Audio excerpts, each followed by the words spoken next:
En tiempos independistas y de celebraciones, profesor Memo Ángel, pues se oye hablar de una figura central histórica que no solamente es central para Colombia, sino para todos los pueblos, al menos andinos, y es Simón Bolívar. Anda de moda, digamos, el tema de bolivarianismo, y además de eso, qué bueno sería pues que nos aclarara qué es el bolivarianismo, porque algunos lo ven de una manera, otros lo ven de otra manera. ¿Qué representa Simón Bolívar? ¿Qué representó en ese tiempo? Y si hoy todavía es una figura emblemática que nos podría aglutinar de alguna manera. A ver, sí, hay una digamos, posición muy clara.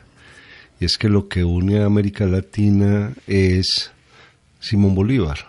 O sea, Simón Bolívar tiene que ver no solamente con los territorios continentales, Venezuela, Colombia, Ecuador, Perú, de alguna manera con Centroamérica, sino que tiene que ver con islas como Haití, Jamaica, tiene que ver con la misma Europa, y tiene que ver de alguna forma con un hombre que tiene un sueño, un hombre que le traicionan el sueño también, pero que tampoco es víctima. Pues Bolívar es un hombre, y como hombre que es, tiene todos los errores posibles.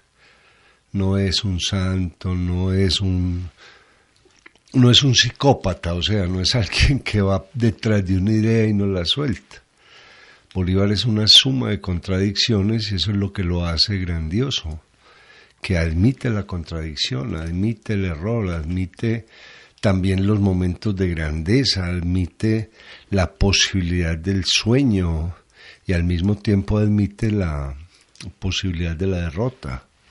Entonces Bolívar es un conjunto de actitudes humanas que lo veríamos desde el momento en que comienza la influencia de la Ilustración en América, porque Bolívar es un hombre ilustrado, educado en términos rusonianos, o sea, en términos de las tesis de Rousseau, en términos del contrato social, en términos de la Emilia, en términos de la nueva Eloísa, en términos de el tratado de la desigualdad. O sea, estudiar a Rousseau implica ver un mundo nuevo. Y para la época de Bolívar, en muchas partes del mundo se le está apostando a ese mundo nuevo. Bolívar hay que centrarlo, o sea, Bolívar es un burgués, Bolívar es un criollo que viene de una familia poderosa, los Bolívar, y a pesar de que pierde a la madre muy joven, es criado por Hipólita, por una mujer negra, que le da ciertas características a Bolívar, porque es un burgués que entra a conocer también los grupos humanos que le sirven a la burguesía. Y aquí en una, digámoslo así, no usando la palabra burguesía como peyorativo, sino como una forma de vivir dentro de la riqueza. O sea, un burgués como Bolívar es alguien que se preocupa por el estudio, es alguien que se preocupa por caminar, es alguien que se preocupa por saber qué hay por fuera de su propio círculo. Lo veríamos, por ejemplo, alguien que es influenciado por ese mundo de Bolívar, y que me atrevo a decir que es un canto a Bolívar que no se ha leído correctamente, que es María, de Jorge Isaacs, porque es una burguesía liberal.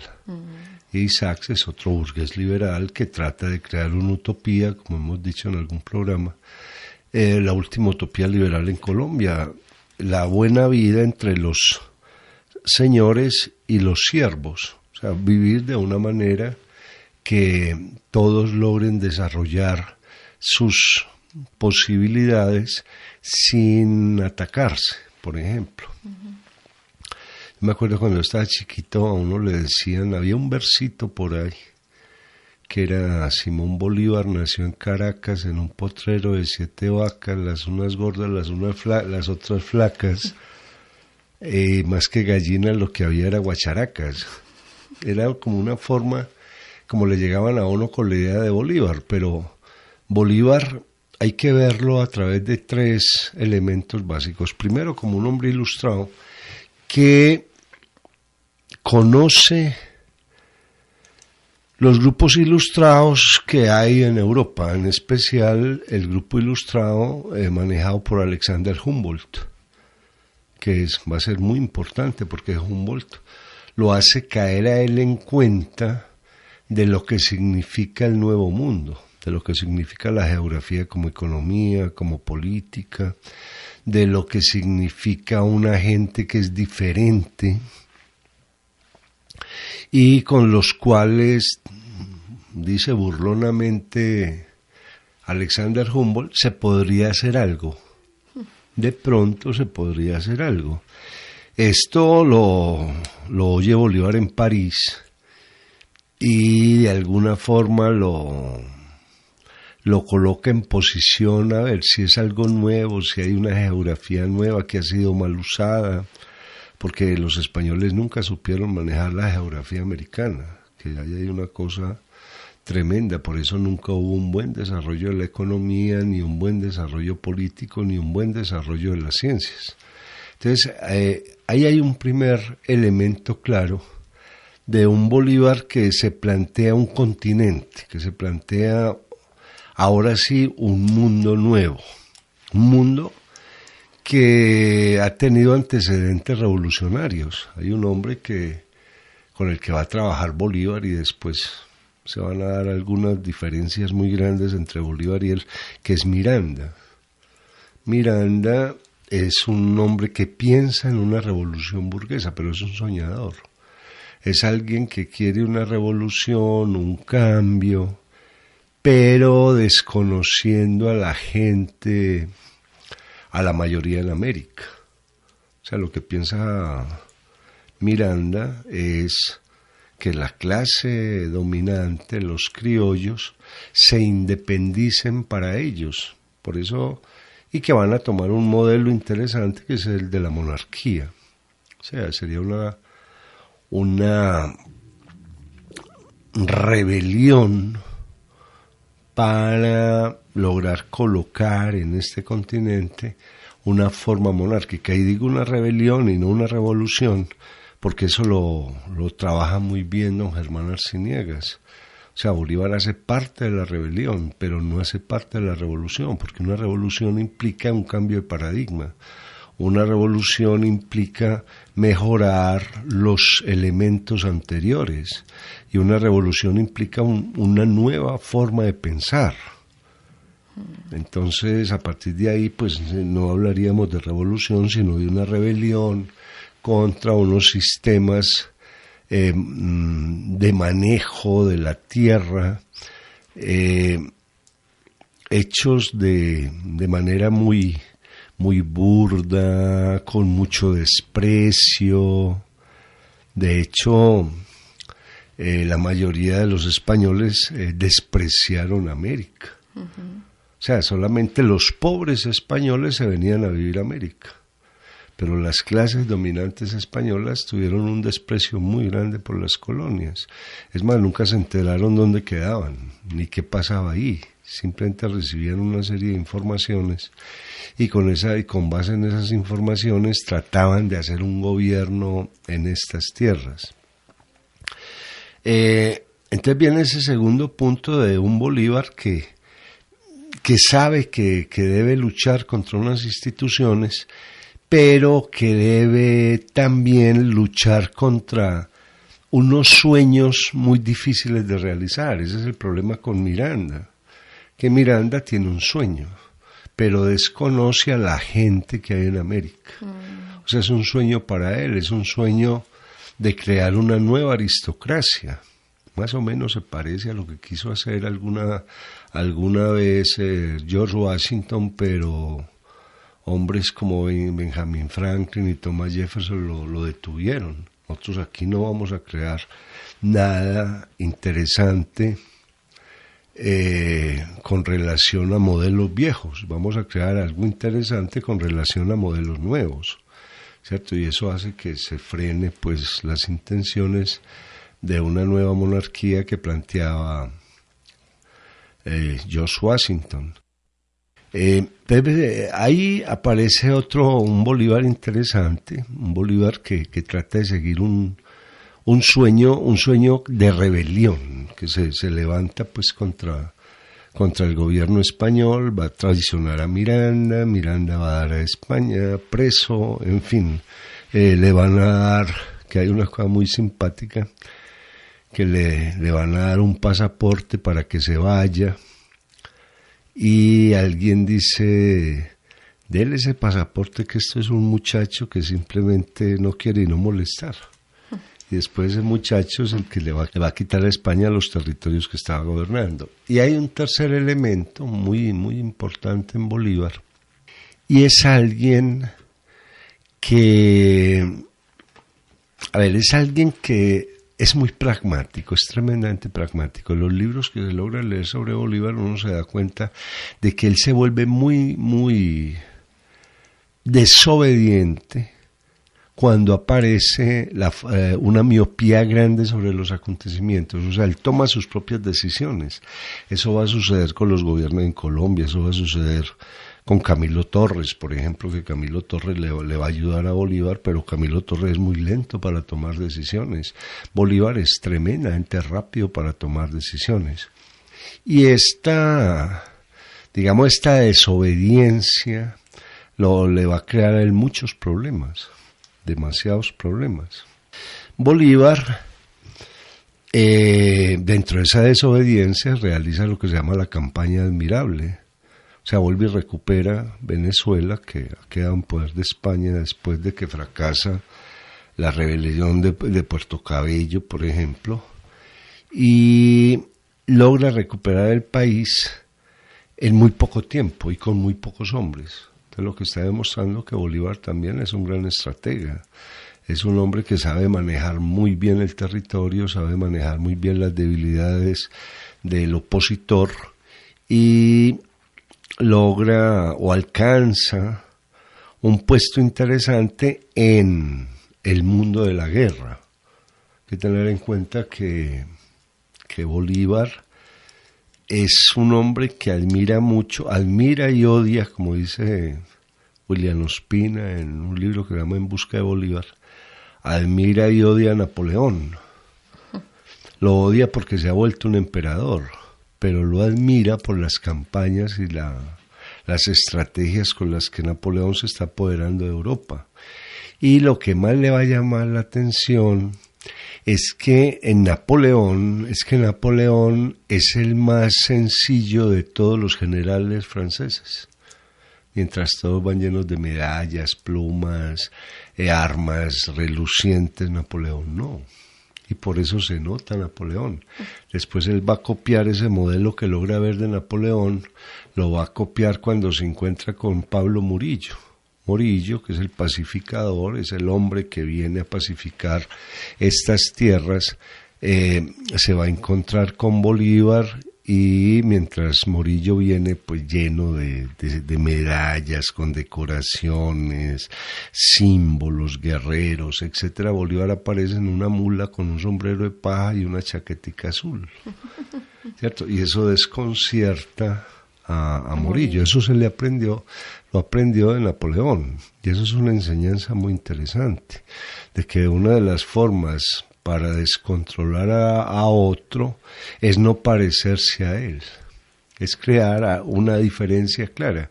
Eso ya lo había hecho pues anteriormente San Francisco de Asís, por ejemplo, de que es capaz de llegar con lo mínimo a una corte, a las cortes papales, y desconcierta por su humildad al otro, y eso ya es un punto a favor.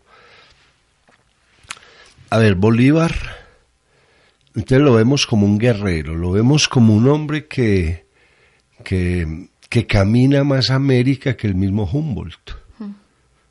A ver, ¿por qué hablamos tanto de Humboldt? Porque Humboldt es el que descubre América, Se supone que 300 años los españoles habían venido a América, pero no lo habían descubierto. No lo habían recorrido.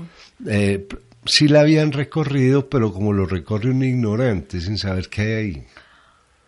Solamente con la Ilustración, y ahí viene pues Mutis y toda esta gente, el sabio Caldas, todo. Con la Ilustración se dan cuenta que caminar un territorio es determinar la botánica, determinar la fauna, las capas de la tierra, el cielo que tiene, etcétera, etcétera. Y ahí Humboldt sería el real descubridor de las potencialidades de América.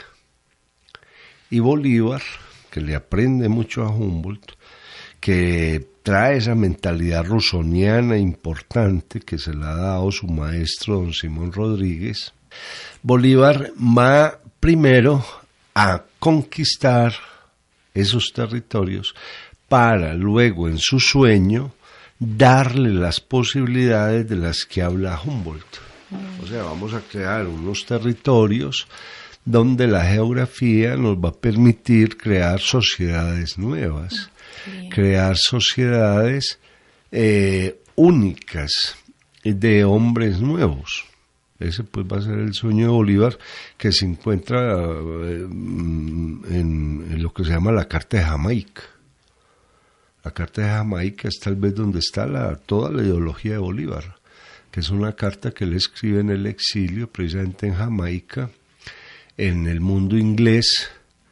Bolívar le ha gustado mucho el mundo inglés, tanto que llega a escribirle a Santander diciéndolo: todo América no vale una armada inglesa, es mejor que nos sometamos a Inglaterra.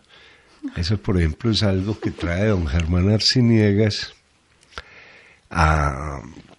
lo tira ahí pues como para la discusión, de que Bolívar le encanta el mundo inglés, porque es un mundo con Cámara de los Lores, con Cámara de los Comunes, con libertad de expresión, con libertad de prensa, con libertad económica. Es que es una monarquía muy rara. La monarquía inglesa no es una monarquía absolutista, como lo es la monarquía española, la monarquía francesa, o el Napoleón como emperador. Inglaterra son las posibilidades para el pensamiento, son las posibilidades para la economía, son las posibilidades para descubrir el mundo. Memo, usted había mencionado hace un rato que es diferente la revolución de la rebelión. Ajá. Y si le entendí bien, ubicó a Bolívar dentro de la rebelión. Sí. Pero según le estoy oyendo, pues sería más bien un revolucionario porque estaba intentando imponer modelos nuevos. Claro, pero el revolucionario o la revolución necesita tiempo. Es que una revolución no se hace de un día para otro. Una revolución es una construcción. O sea, para crear el cambio de paradigma, hay que crear primero una forma de educación nueva, hay que crear una forma de sentir nuevo y hay que crear a un hombre nuevo. Pero entonces, según eso, una revolución jamás sería armada, por ejemplo. No necesariamente. No necesariamente. Cuando Kuhn analiza las grandes revoluciones científicas, los cambios de paradigma en la ciencia no está proponiendo ninguna guerra. Ahora, muchas veces las revoluciones tienen que ayudar de guerras, porque hay gente que no quiere entrar en el cambio de paradigma. Es el caso de la Revolución Norteamericana, que se va a demorar de 1776 a 1865. O sea, estamos hablando prácticamente de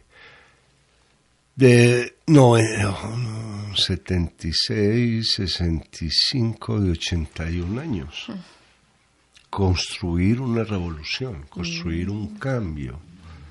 Por eso muchas revoluciones no dan resultado, ¿cierto? Porque no se logra construir el cambio. Eso es lo que le pasó a la Revolución Rusa, eso fue lo que le pasó a la Revolución Cubana, por ejemplo. No lograron el resultado que se pedía. Entonces toda revolución es un principio y un revolucionario tiene que asistir a todo ese principio. Hay que tener en cuenta que Bolívar solamente va a tener va a tener presencia durante 20 años. 20 años en los cuales él vive América, quiere o sueña con cambiar América y se recorre América a veces en batallas muy duras, tremendamente duras. Bolívar tiene una gran mancha, se captura 800 realistas y al no intercambiarlos los fusila de una vez, a todos, de un solo golpe. Dios mío. Porque esas decisiones hay que tomarlas, es una decisión para demostrarle poder al otro, que es muy cruel. Pero al mismo tiempo, Bolívar es un hombre que quiere primero... A ver, Bolívar es contradictorio, porque Bolívar, en la convención de Ocaña, por ejemplo, votan porque haya prácticamente una monarquía. De hecho, en Bolivia, en la Constitución de Bolivia, se crea una monarquía, se crea un Senado vitalicio, ¿no? Uh-huh. Era el modelo que ellos veían, era un modelo que ellos veían en Inglaterra y que les parecía que era interesante. Les da mucho miedo hacer lo que hacía la Revolución Norteamericana, vamos a crear estados federados. O sea, nos unimos, pero cada estado será distinto. Claro. Bolívar va a buscar el centralismo, que es un modelo que le viene de Francia, es un modelo que de alguna forma ve viable si hay alguien que es vitalicio en el poder, porque puede llevar a que el gobierno cubra la totalidad del territorio. Para eso se necesita un proyecto muy grande. Los norteamericanos, en cambio, proponían, y eso lo va a tomar después Brasil, unos Estados Unidos, unos estados confederados, donde cada estado tiene sus propias leyes y simplemente se une a un gobierno central en términos de protección, en términos de guerra, en términos de relaciones exteriores, etcétera, que es lo que hace el presidente de los Estados Unidos, por ejemplo. Uh-huh. Pero Bolívar no logra eso, o sea, le da mucho temor. De alguna forma, él prevé de que puede pasar lo que pasa con Páez, con Boves en Venezuela. Boves es un hombre que apoya al rey y reúne llaneros y mantiene en jaque las tropas de Bolívar, pero lo que quiere Boves es un territorio para él. Uh-huh. Y Páez, que le ayuda a Bolívar, también quiere un territorio para él. Uh-huh. O sea, sería muy difícil que esta gente que busca lo que Fernando González llama los héroes de frontera, de que busca tener un territorio propio, entren a funcionar bien con los otros territorios vecinos. Entonces ahí hay una contradicción. Claro. ¿Cierto? Claro. O no una contradicción, hay una inseguridad por parte de Bolívar. Incluso hay una frase de Bolívar muy dura, tremendamente dura, que dice que cada colombiano es un país enemigo. Así define, por ejemplo, él está muy adolorido con todo lo que está pasando y dice, es imposible, pues de esa manera es imposible hacer algo. Cuando él quiere configurar una gran Colombia que va de Venezuela al Ecuador. Pero cuando él se refirió a colombianos, ¿se refería a todos los habitantes que iban desde Venezuela hasta Perú, Ecuador y pasando por Colombia, o solo a nuestro territorio actual colombiano? A ver, yo creo que se refería más a la gente de Bogotá. A la gente de Bogotá. O sea, porque la cosa no ha cambiado. Pues sí, es una cosa muy complicada, porque entre nosotros la forma de odiarnos, por ejemplo, lo intelectual aquí todos se odian, el uno es malo, es pésimo, destruyen al otro sin saber siquiera qué ha hecho, sin haberlo leído, sin nada, es una cosa tremenda. Pero, a ver, porque es que Bolívar se da en Colombia realmente. Ahí hay una cosa que es muy interesante, de cómo Humboldt se da en Colombia y Bolívar se da en Colombia. Es una cosa muy particular de cómo el territorio colombiano es el que permite hacer grandes reflexiones en la historia. Y cómo Colombia es el que lleva, por ejemplo, a que Humboldt funde la vulcanología, pero la funda es en Colombia, viendo lo que sucede en Colombia, de que Humboldt funde la geografía como ciencia en Colombia. Es muy particular, Colombia ha sido eso, y lo mismo la reflexión política se ha hecho más en territorio colombiano, porque el territorio colombiano es el más variado de todos, es donde más personas diferentes hay. Que tener en cuenta, por ejemplo, nosotros somos, como yo he dicho en varios programas, somos colombianos por cédula, pero no somos colombianos por identidad nacional. O sea, una persona, un antioqueño de los llanos orientales es tan extranjero como un argentino que esté allá. O sea, son distintos pueblos en un mismo lugar, y eso es lo que permite hacer grandes reflexiones, y eso es lo que ha hecho de que un país como Colombia todavía no se conforme bien. Entonces, sí, se va a referir lo mismo que decía Borges en un cuento que se llama Ulrica. Ser colombiano es un acto de fe. ¿Cierto? Pues todavía no nos alcanzan a definir. Nosotros somos un país muy complicado. No, pues de hecho Germán Castro Caicedo dice que él reconoce por lo menos ocho países, por lo menos culturales, dentro del territorio colombiano. Sí, claro, es que la costa atlántica es un país, la costa pacífica es otro, el país paisa es otro, la meseta cundiboyacense es otro, los llanos orientales son otros, el sur es otro, y así y empezamos. El litoral pacífico. Claro, y la Amazonía es otro. Es que la configuración geográfica de Colombia es muy asombrosa y eso muy variada. O sea, nadie vive en 3 cordilleras.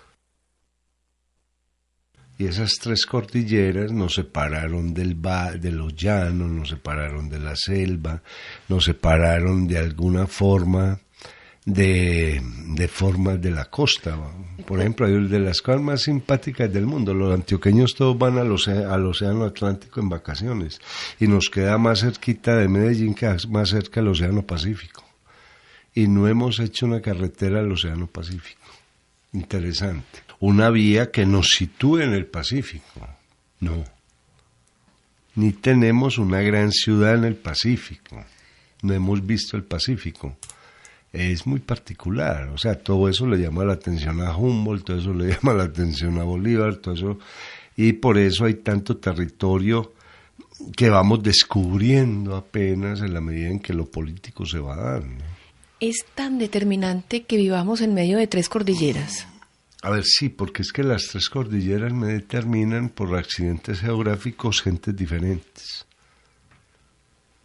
¿Cierto? Un accidente geográfico como por ejemplo, los Pirineos separaron a España de Francia, con 2 mentalidades completamente distintas, ¿cierto? Una sola cordillera, un grupo de cadena, una cadena montañosa poderosa en España, como la Sierra Nevada o la Sierra Morena, creó identidades completamente distintas, y no es lo mismo un castellano que un andaluz. Por eso los vascos que estuvieron separados nunca se van a entender con el resto de españoles, lo mismo pasa con los catalanes, etcétera. Entonces nosotros tenemos esa dificultad, es una dificultad geográfica muy poderosa, donde se crearon formas de vida, donde se crearon unos grupos humanos que logran ver el mundo de otra manera. ¿Cierto? Y eso es lo que está enfrentando Bolívar también. Bolívar está enfrentando, él no tiene el problema, él con los venezolanos no tiene mayor problema, porque la mayoría de los venezolanos son iguales. Él no tiene problemas con los ecuatorianos, porque la mayoría de los ecuatorianos son iguales.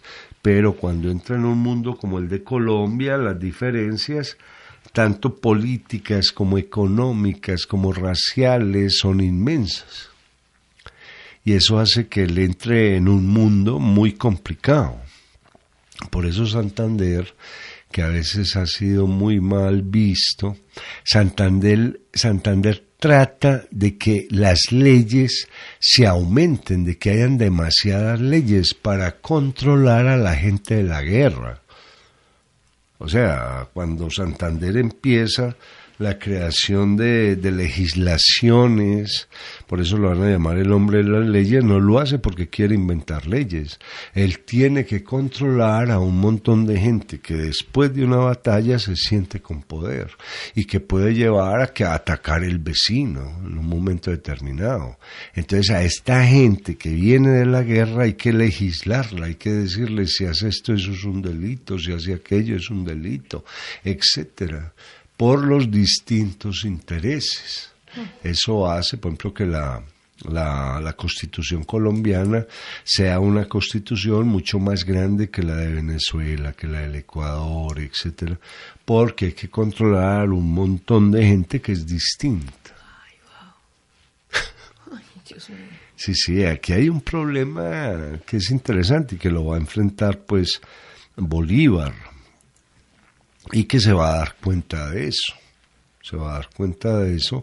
y que Santander, al que se lo ataca tanto, también va a tener razón. Hombre, si no legislamos aquí, incluso a usted hay que controlarlo, ¿cierto?, con base en Bolívar.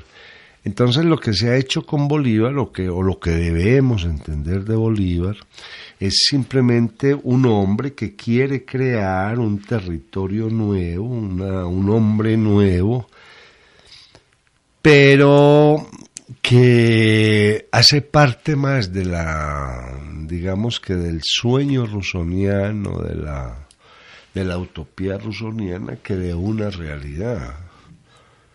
Y ese ha sido el problema de las independencias entre nosotros, ¿cierto? A mí me llama mucho la atención cómo termina William Ospina el libro de En busca de Bolívar, que él dice que Bolívar hay que tomarlo como un hombre común, un hombre que va rodando por las calles buscando por dónde volver a comenzar de nuevo, ¿cierto? Porque lo que nosotros entendimos por libertad, lo que nosotros entendimos por independencia, no está dentro de los patrones que Bolívar esperaba, ¿cierto? Habían demasiados intereses, demasiadas visiones para entender o para unirse en torno al ideal de Bolívar. Por eso Fernando González y mi Simón Bolívar, él trata de convertir a Bolívar prácticamente en un héroe que es capaz de ver, pero que está imposibilitado para actuar. Lo que pasa en el general en su laberinto, ¿cierto? Lo que hace García Márquez es mostrar a un hombre que, en la medida en que recibe frustraciones, en la medida en que los sueños no le cumplen, se enferma, ¿cierto? Por eso ese viaje por el río Magdalena es tan doloroso. ¿Qué llamaríamos bolivarianismo?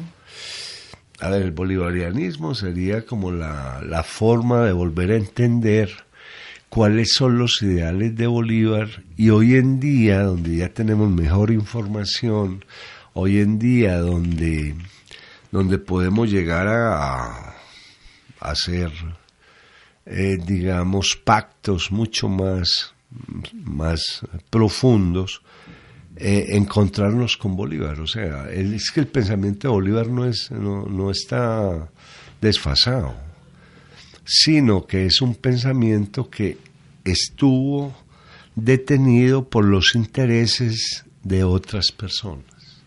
O sea, Bolívar pensó como se piensa hoy en día en términos de humanidad. O sea, es posible que los seres humanos convivamos juntos. Entonces Bolívar no va contra eso, en ninguna forma.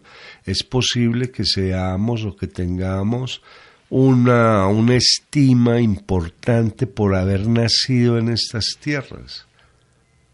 Es importante demostrarle a Humboldt que sí nos podemos unir, ¿cierto? Eso no va contra los principios modernos.